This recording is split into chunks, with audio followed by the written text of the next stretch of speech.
Bonjour. Est-ce qu'il y a des hommes célibataires parmi vous, hein? Toi, là, c'est quoi ton nom à toi? Ah, je connais bien que son petit nom à lui, c'est Mathis. Ah, Mathis, salut. Moi, c'est Marie-Joseph, jeune, veuve, une écurie, une ferme. Je suis très populaire à Saint-Vallier.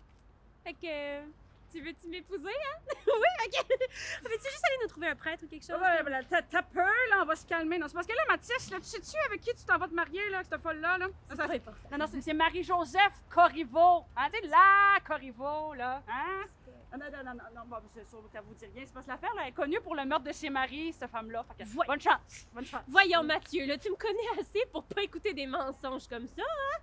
Non, mais j'étais juste, moi, la victime dans cette histoire-là. Je me suis mariée avec deux vrais fous, j'ai pas eu le choix, hein?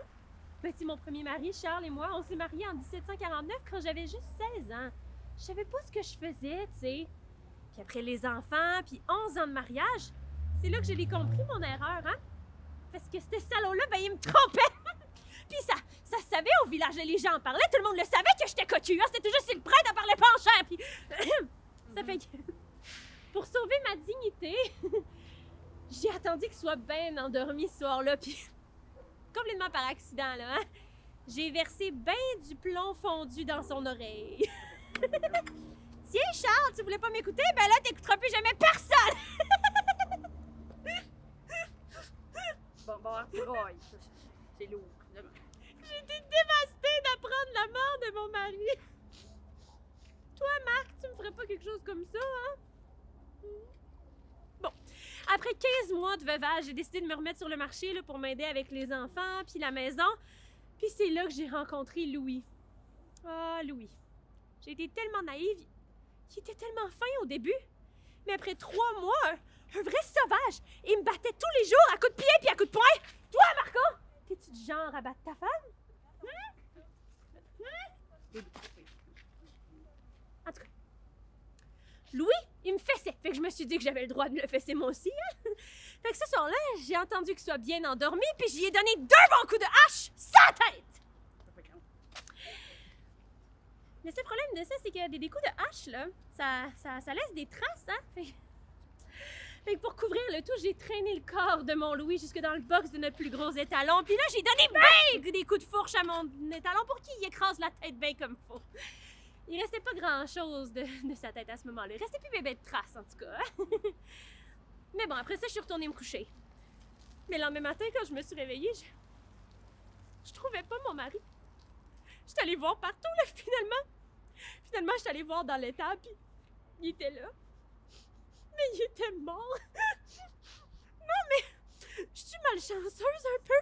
Tombée sur 2 vrais fous, puis que les 2, ils meurent dans des circonstances atroces puis mystérieuses. Non, mais je fais pitié quand même, hein?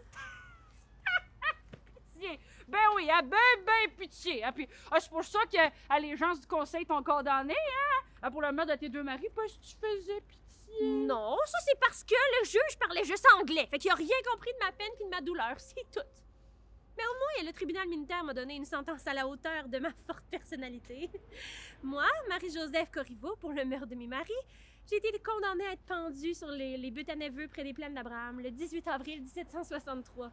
Mais après ça, ils ont forgé une cage en fer juste pour moi. Puis ils l'ont accrochée à la fourche des 4 chemins à Lévis, à l'entrée de mon village. Puis je suis restée là, avec mon corps à tête bleuie, suspendu pendant 1 mois. Un long mois que j'ai passé à faire cogner mes crochets. Juste pour faire peur à tous les petits morveux qui venaient me regarder comme si j'étais une bête de cirque.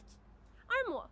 Après ça, ils m'ont décroché parce que je chantais le petit canard à pattes cassées. C'était vraiment dégueulasse. Ah, mais... si tu veux mon avis, ça sent encore. Je sens peut-être un peu fort, mais ça m'empêche pas d'encore être capable de prendre le cœur de la belle jeunesse, hein? Fait que tu vois, Maxime, que j'avais pas le choix de faire tout ça. Si t'es gentil, là, y en aura pas de problème, hein? Fait que tu veux-tu qu'on aille s'en chercher un prêtre? Hein? Ça te dérange pas que je te suive, la vieille? La vieille, m'a t'en fait, tu vu l'air, toi? Non. Puis de toute façon, tu vois bien le Mathis, parce que c'est ça son nom, hein? Il veut rien savoir d'une vieille poubelle comme toi, là. Fait que, moi, là, sais-tu quoi? Je te dirais, va te rincer dans le fleuve, hein? Un bon petit bain, ça fera pas de tort. Vas-y, ben, va-t'en! Youch! La gadjine! Bon, débarras! Parce tout cas, hey, Mathis, tu vas me remercier plus tard, c'est une vraie folle, t'en veux pas dans ta vie, hein? Bon, on y va, nous autres, c'est assez, ça pue assez ici. On y va, au revoir, au revoir.